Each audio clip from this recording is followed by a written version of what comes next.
He sat at our kitchen table that Sunday morning, sunlight pouring through the window, pouring coffee for both of us, and said, "I've been thinking a lot about names lately.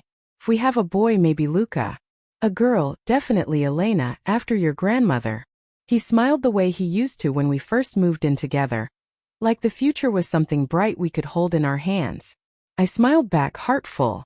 For hours later, I pressed play on the voice memo he'd accidentally left recording in his car's Bluetooth system, and heard him tell his brother, "I'm only staying until the holidays are over.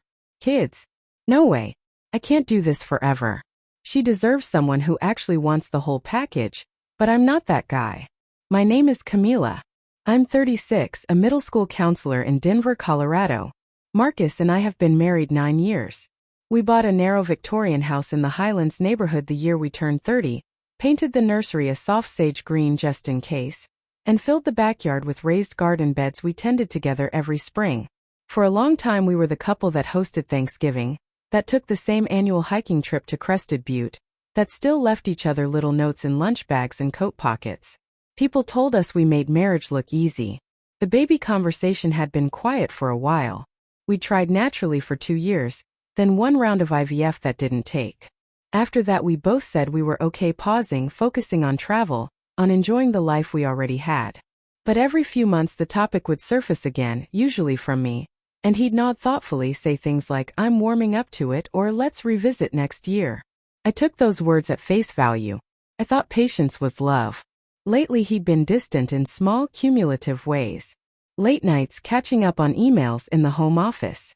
Weekends when he'd go for long drives alone to clear his head.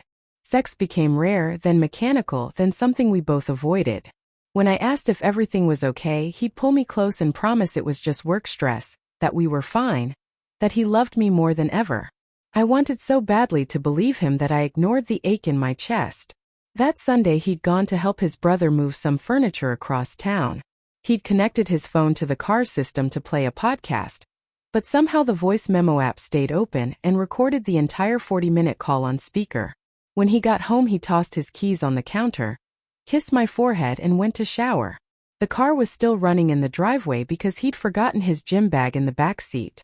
I went out to grab it for him, saw his phone lighting up with a low battery warning, and tapped the screen to silence it. The voice memo was right there, paused at 38:17, titled automatically with the date and time. I only meant to stop it. Instead I pressed play. His voice first, casual, laughing about some mutual friend's new baby. Then the shift. "Honestly, man, I feel trapped. She keeps bringing up kids like it's still on the table. I thought if I just kept nodding along she'd let it go. But it's getting harder to fake." A pause while his brother said something I couldn't catch. Then Marcus again, quieter. "I care about her. A lot. But the life she wants, minivan, soccer games, the whole thing, it's not me. I should have been honest years ago. I'm only staying until the holidays are over. Kids? No way. I can't do this forever. She deserves someone who actually wants the whole package, but I'm not that guy." The recording cut off when the call ended. I stood in the driveway holding his phone, snow starting to fall around me, feeling every degree drop inside my body too.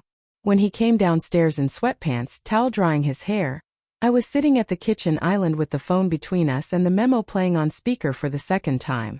He stopped in the doorway. The towel lowered slowly. "Camila." I let it finish.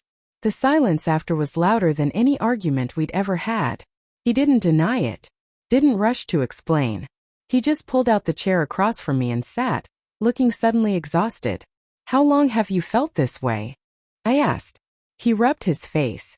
"A couple of years. Maybe longer." "Years." I tasted the word. "You let me paint a nursery. You sat through IVF consultations. You talked about names this morning." "I know." His voice was low, almost a whisper. "I kept hoping I'd change. That I'd wake up one day and want it as much as you do. But I don't. And pretending feels crueler every day. Crueler." He thought honesty now was the kind option. "And leaving after the holidays, that's your idea of kindness too?" He looked at me steadily. "I thought it would hurt less if we got through Christmas with your family first. One last normal season." Normal. As if anything about this was normal. I asked the question that hurt most. "Do you still love me?" "Yes." he said without hesitation. But not enough to give you the life you want. And that's not fair to either of us. The clarity in his voice broke something open in me. No anger, no pleading, just a tired, sad certainty. I nodded once. Then go. He started to speak. I raised my hand. Not tonight. But soon. Figure out where you'll stay. We'll tell people together or separately, your choice.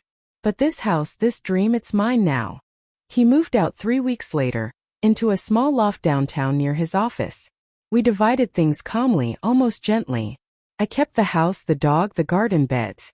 He took his records and his camping gear. We sold the sage green crib we'd bought on a hopeful whim and split the money. The grief came in waves.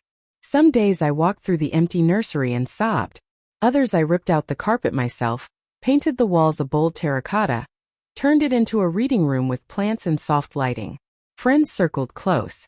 My sister flew in for a month. Therapy became non-negotiable. A year and a half later, I'm still in the Highlands house. I foster dogs now, fill the backyard with native flowers, travel alone to places we once planned to visit together. I'm dating someone new, slowly, carefully, who talks about family without hesitation and means it. Marcus is seeing someone too. Last I heard, no kids in the picture. I don't ask for details. If your partner talks about a future they don't actually want, listen not just to their words but to the pauses around them. Love isn't only affection. It's alignment. You deserve someone whose vision of tomorrow matches yours, not someone staying out of guilt or timing. I lost the future I thought we shared, but I gained the truth, and with it the chance to build a life that actually fits. That's the quiet victory no secret recording can take away.